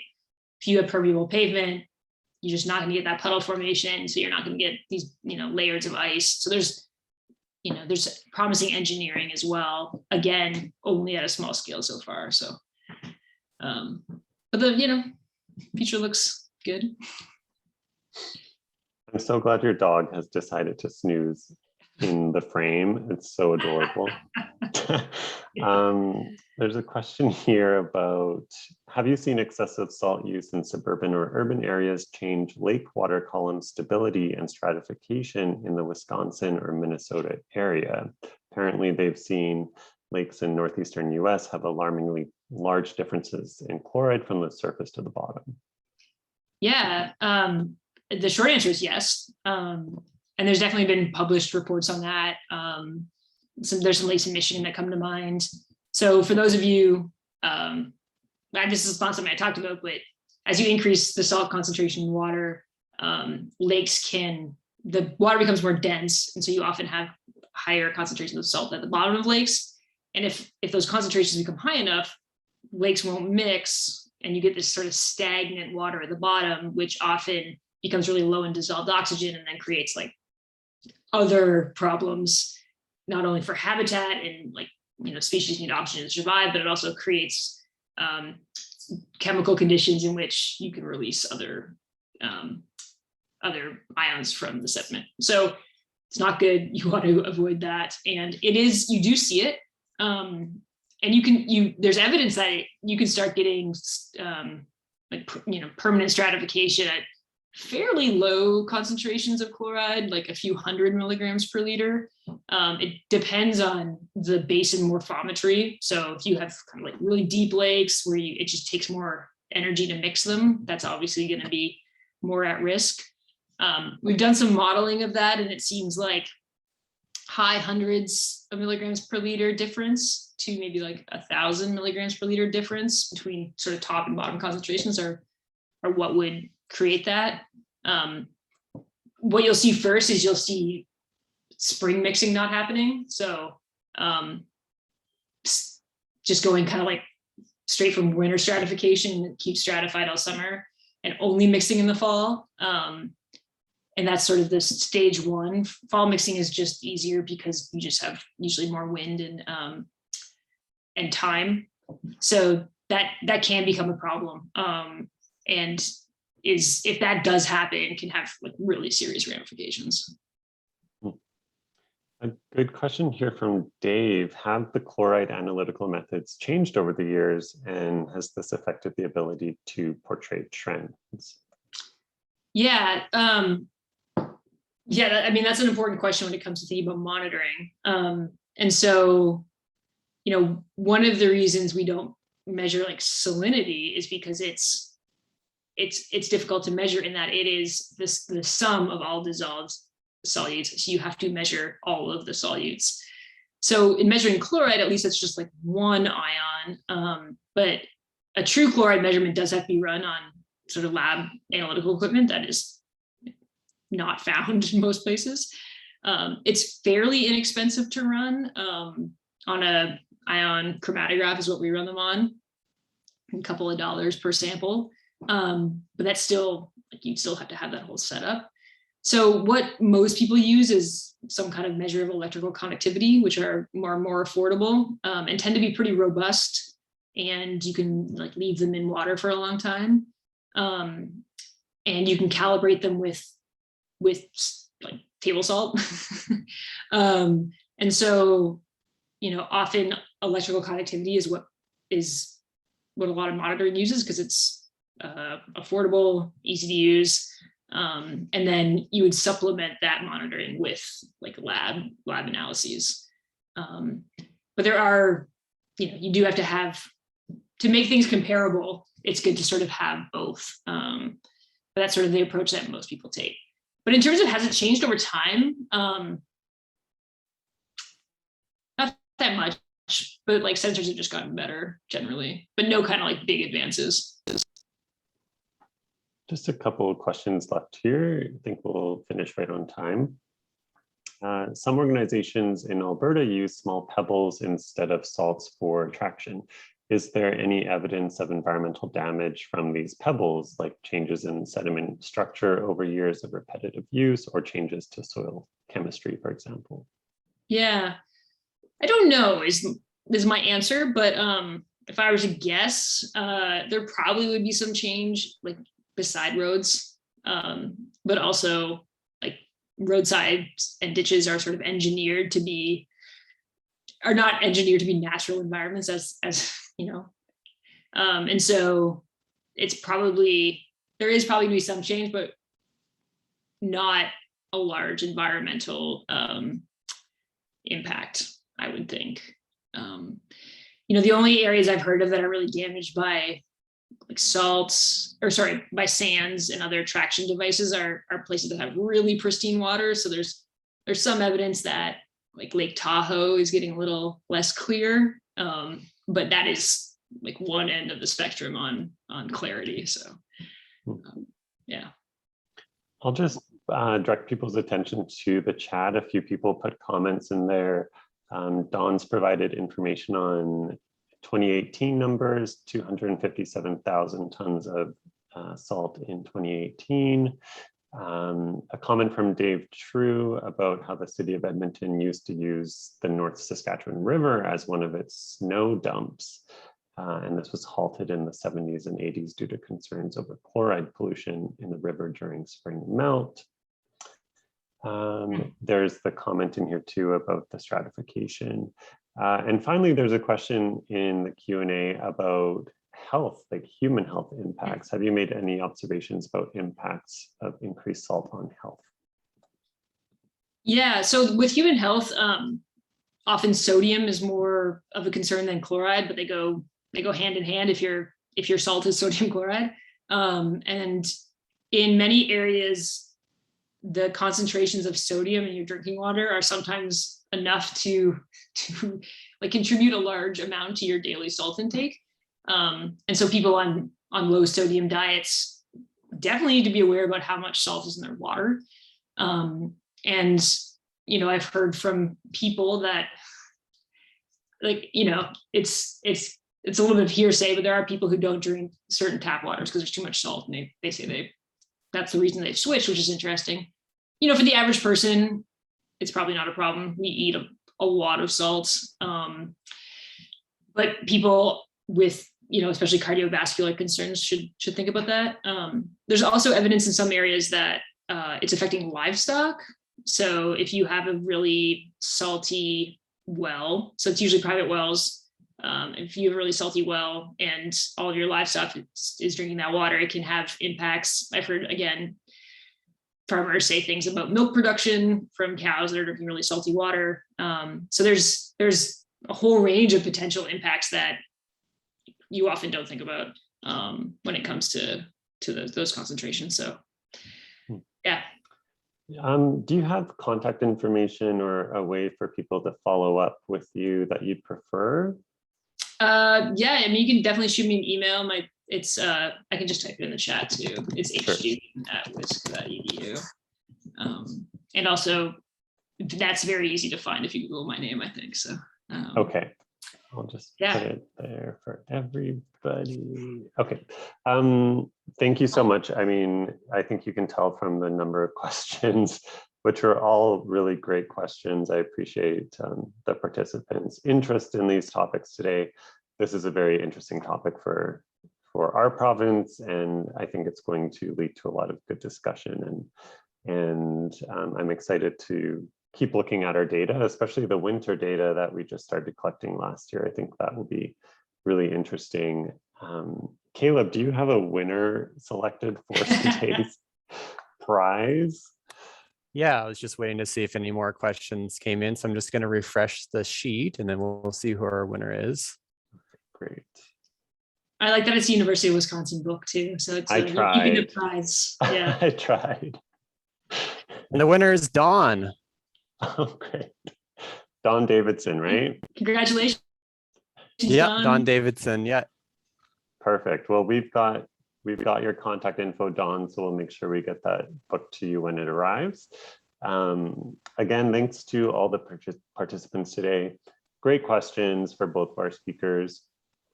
Thanks to both of our speakers too, of course, for sharing your time and your knowledge with us. This session will be posted onto our YouTube page or just on our website. You can find it on the webinar page. Next week, we do continue the session or the webinar series. Next week, we have Dr. Ken Wagner talking about control of internal phosphorus floating in lakes. And that will be followed by presentations from Dr. Patrick Hannington's research team. There will be 4 people giving shorter presentations on different applications of environmental DNA, particularly here in Alberta. So that should be great. Again, thank you to everyone. You can use the same Zoom link to access the webinars next Friday. And with that, I'll go ahead and close out the session. Have a good weekend, everybody.